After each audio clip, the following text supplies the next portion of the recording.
16장 7절에서 12절 말씀입니다.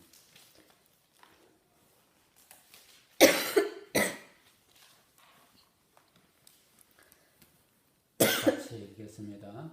여호와의 사자가 광야의 샘물 곁 곧 술길 샘 곁에서 그를 만나 이르되 사례 여종 아가라 내가 어디서 왔으며 어디로 가느냐. 그가 이르되 나는 내 여주인 사례를 위하여 도망하나이다. 여호와의 사자가 그에게 이르되 내 여주인에게로 돌아가서 그 수하에 복종하라. 여호와의 사자가 또 그에게 이르되 내가 내 실을 크게 번성하여 그 수가 많아 셀 수 없게 하리라. 여호와의 사자가 또 그에게 이르되 내가 임신하였은즉 아들을 낳으리니 그 이름을 이스마엘이라 하라. 이는 여호와께서 내 고통을 들으셨음이니라. 그가 사람 중에 들나귀같이 되리니 그의 손이 모든 사람을 치겠고 모든 사람의 손이 그를 치치며 그가 모든 형제와 대항해서 살리라 하니라. 아멘. 오늘 창세기 16장 전체를 두고 하나님 은혜의 말씀을 듣고자 합니다. 본문 말씀을 16장 7절에서 12절 말씀으로 정하였습니다. 제목은 하나님의 때를 기다리자 하는 제목을 정했습니다. 부활의 계절입니다. 보면 자연 묵상을 제가 이제 땅을 파면서 고를 타면서 흙을 뒤집으면서 주변 환경을 보면서 해보면은 이 자연 묵상하는 가운데 봄의 계절에 부활하신 예수님을 만날 수가 있습니다. 스치는 바람 소리에도 주님의 만짐을 느낄 수가 있고 돋아나는 음과 잎사귀마다 주님의 신비한 그 계절의 다스림을 볼 수가 있고 바다의 파도를 보며 또 산들의 침묵을 깨는 새들의 지저귀임을 또 들으면서 새로운 그 언어 세상을 느낄 수가 있습니다. 저 미물들도 서로 소통하는 그 언어가 있구나 하는 그런 생각 말입니다. 오늘 본문은 창세기 16장 7절에서 12절 말씀을 읽었습니다. 창세기 16장 말씀을 읽으면서 참 우리의 삶이 행복과 불행으로 오르내림이 반복되는 것 같다 하는 생각을 해봅니다. 아브라함이 15장에서는 아브라함이 조카 롯을 구출하는 장면이 나옵니다. 이집트에서는 정말 그가 두려워 떨던 이 아브라함이 말이죠.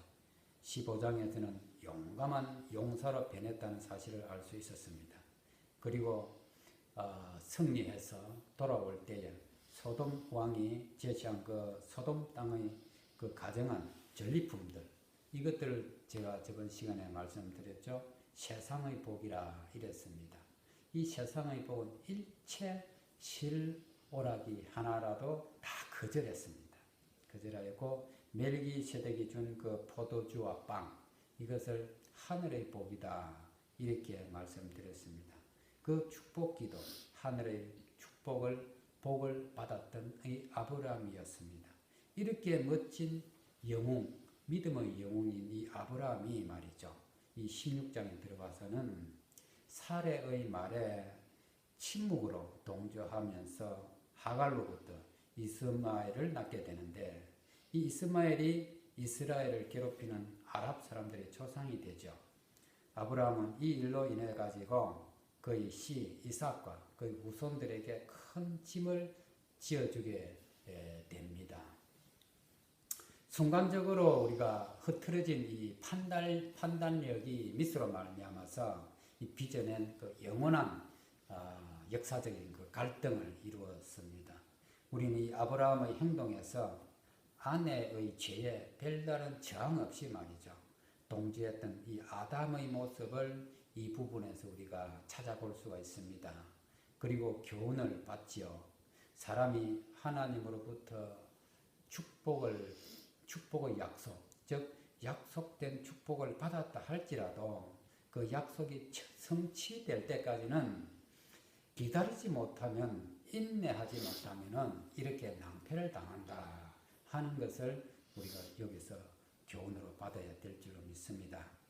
이 15장에서 하나님은 아브라함에게 언약한 약속이 이루어질 것이라고 걱정하지 말라고 때를 기다리라고 하나님께서 아브라함에게 당부를 하셨습니다. 15장 6절에서 말이죠. 그래서 이 아브라함은 하나님 말씀을 온전히 믿었습니다. 하지만 사례는 하나님께서 아브라함에게 주신 약속의 말씀을 직접 듣지를 못했어요. 이 사례는 자기 자신의 몸을 봅니다. 늙어갑니다. 그리고 자신의 육체를 생각하면은 왠지 불안해져요. 아이를 낳지 못해서 그렇습니다. 아이를 낳아주지 못해서 남편에게 미안하기도 하고 말이죠. 그래서 자기의 몸종 하갈을 아브라함에게 들여보냅니다. 그래서 이 하갈을 통해서 하나님께서 주신 이 약속을 실현시켜 보고자 했죠. 이 당시 그 문화적인 세대로서는 흔히 있었던 그 일이었습니다. 사실 그 법에도 어긋나지도 않았고 말이죠.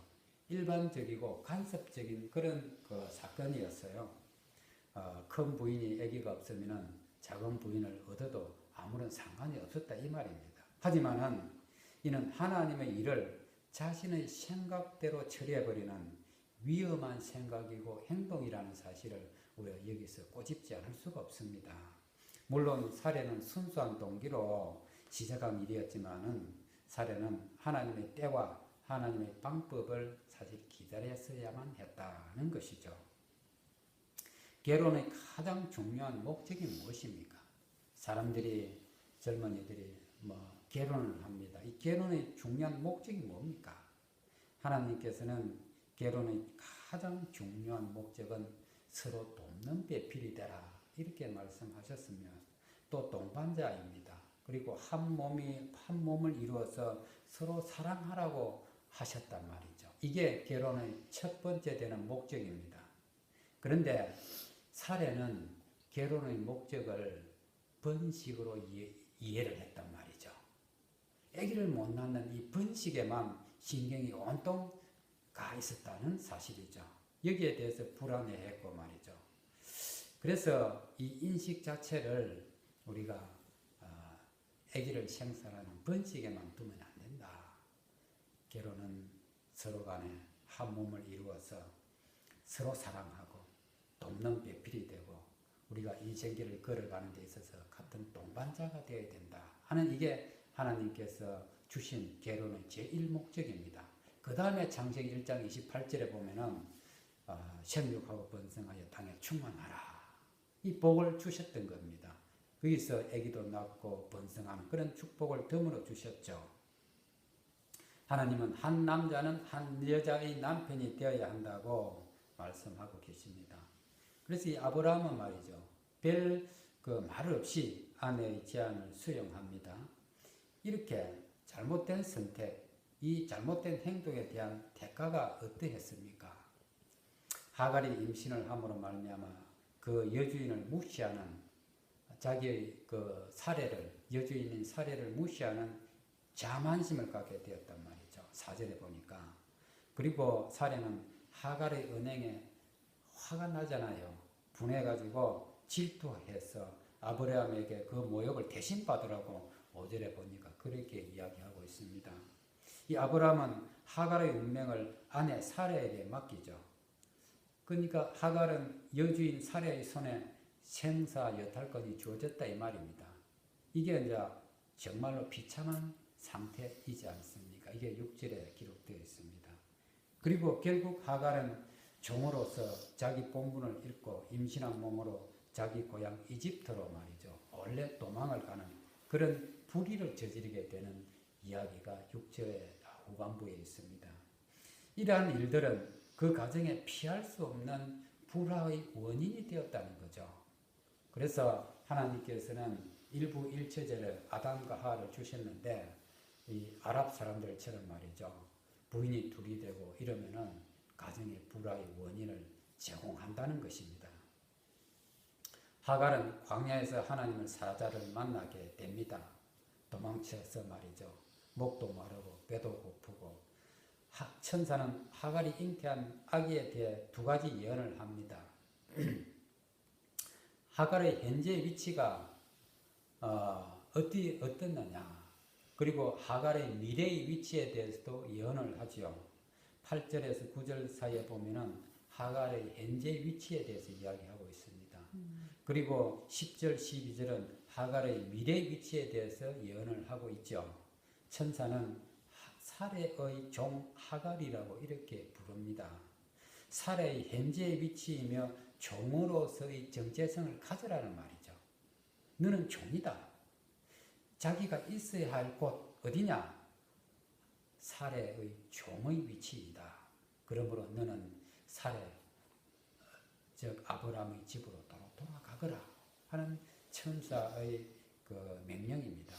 그리고 하갈이 사레와 함께 사는 것이 하나님의 뜻이다. 이렇게 천사는 이야기합니다. 천사는 그녀의 뱃속에 있는 아기를 통한 자손의 장대할 것을 미래의 위치에 대해서 약속을 해줍니다. 이 약속으로 사실 하갈은 아브라함의 집으로 돌아갈 수 있는 비전, 즉 그 비전을 갖게 되고 꿈을 갖게 되고 돌아갈 수 있는 동기를 붙잡은 것이죠. 그렇습니다. 사람이 돌이킬 수 있는 것은 꿈이 있어야 되고 비전이 있어야 되고 또 그렇게 할 수 있는 하나님의 말씀과 동기가 있어야 그게 행동으로 나타나게 되는 겁니다. 그래서 하갈은 아브라함의 집으로 도망쳐 나왔다가 되돌아갈 수가 있었다는 것입니다. 천사는 하갈의 복중에 있는 아기의 이름을 이스마엘이라 이렇게 하라고 했습니다. 이 이스마엘이 뭡니까? 하나님께서 들으셨다라는 그런 의미입니다. 하나님께서는 정말 우리의 신음소리까지도 우리가 잠잘 때의 호흡소리 다 듣고 계십니다. 우리의 아픔도 들으시고요. 우리의 순한 마음도 들으시고요. 우리의 기도 소리도 들으시는 하나님이신 줄로 믿습니다. 하나님께서는 들으셨다는 의미를 가진 이 이름, 이스마엘이라는 이름이 얼마나 좋은 이름인지 모릅니다. 그리고 또한 천사는 이 이스마엘이 사람 중에 들나귀 같이 되리니 그의 손이 모든 사람을 치겠고 모든 사람이 손이 그를 칩지며 그가 모든 형제와 대항해서 살리라. 이렇게 12절과 같이 예언을 하고 있습니다. 미래의 예언이죠. 이 뜻은 들나귀는 힘이 세고 두려움이 없고 떼를 지어 다니기 때문에 말이죠. 가축이 되기 힘듭니다. 집에서 기르기 힘들다는 거죠. 이 하갈이 종으로서 노예로서 속박당하고 견디기 힘든 구박을 받다가 이 도망친 이 하갈에게 천사가 그녀의 아들 이스마엘은 자유로운 삶이 될 것이다 하는 이 천사의 예언, 이게 사실 하갈에게는 기쁜 소식으로 들렸을 것입니다. 하지만 모든 사람들과 적대관계를 형성하고 평생 원수로 살게 될 것이라는 이 선은 사실 이게 훗날 이삭과 함께 살지 못하게 되는 거죠. 훗날 이스마엘의 후손들이 이스라엘 사람들을 괴롭히는 족속들이 됩니다. 인간의 힘으로 하나님의 역사를 이루려 하면은 오히려 이 같은 난감한 결과를 초래할 수 있다 하는 이런 교훈을 우리가 이 시간 받아야 될 줄로 믿습니다. 이 말씀을 제가 읽으면서 묵상하는 가운데 떠오른 말씀이 무엇이냐 할 것 같으면은 심은 대로 거둔다 하는 이 말씀입니다. 갈라디아 6장 7절 말씀이죠. 천사의 그 돌아가라는 그 명령과 예언을 받은 하갈은 아브라함의 집으로 돌아옵니다. 얼마 후에 이제 이스마엘이 태어나죠. 아기가 태어나고 천사가 지어준 이름 그대로 이스마엘이라고 부릅니다. 원래 아이의 이름은 아버지가 지어준다고 제가 말씀드린 바가 있습니다만은 집안의 남자 어른이 지어줍니다. 하갈이 낳은 아이는 그래서 아브라함이 지은 이름이 아니죠. 그래서 이 상속권이 없는 겁니다. 하지만 장자라는 위치에 있는 것만은 확실하죠. 첫 아들이니까.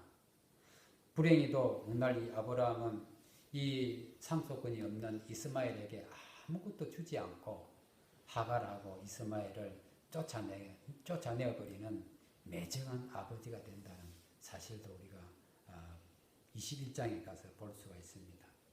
이 심은 대로 거둔다. 스스로 속이지 말라. 하나님은 업신여김을 받지 아니하시나니 사람이 무엇으로 심든지 그대로 거두리라. 이 말씀 말입니다. 죄의 씨앗도 축복의 씨앗도 뿌리는 대로 거두게 되어 있습니다. 이 초보 농사꾼이 말이죠.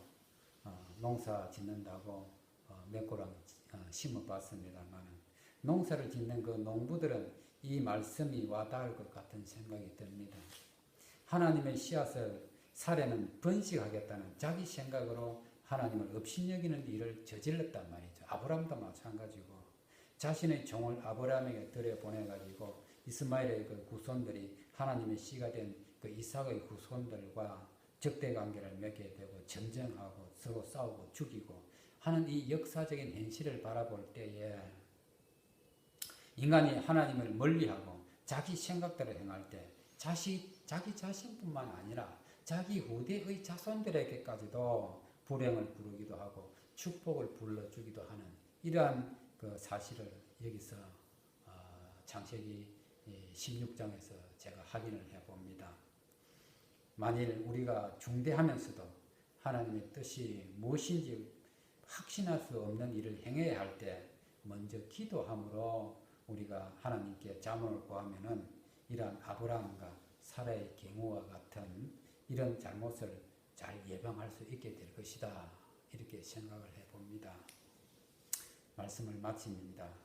오늘은 본문에서 우리 인간들이 하나님께서 맺어주신 그 서로 돕는 배필 그리고 동반자 서로 한 몸이 되어 사랑하라는 이 결혼의 중요한 이 목적을 번식하는 것이 결혼의 목적이 아니다 하는 것을 우리가 생각해야 되고요.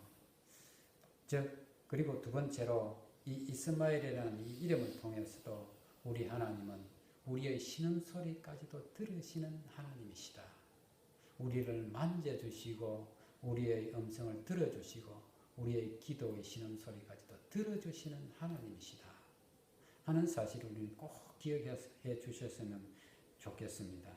마지막으로 제약도 축복도 우리가 심은 대로 거둔다 하는 사실을 우리가 이 법칙을 꼭 배우게 되시기를 이 시간 간절히 소원하면서 말씀을 마치겠습니다.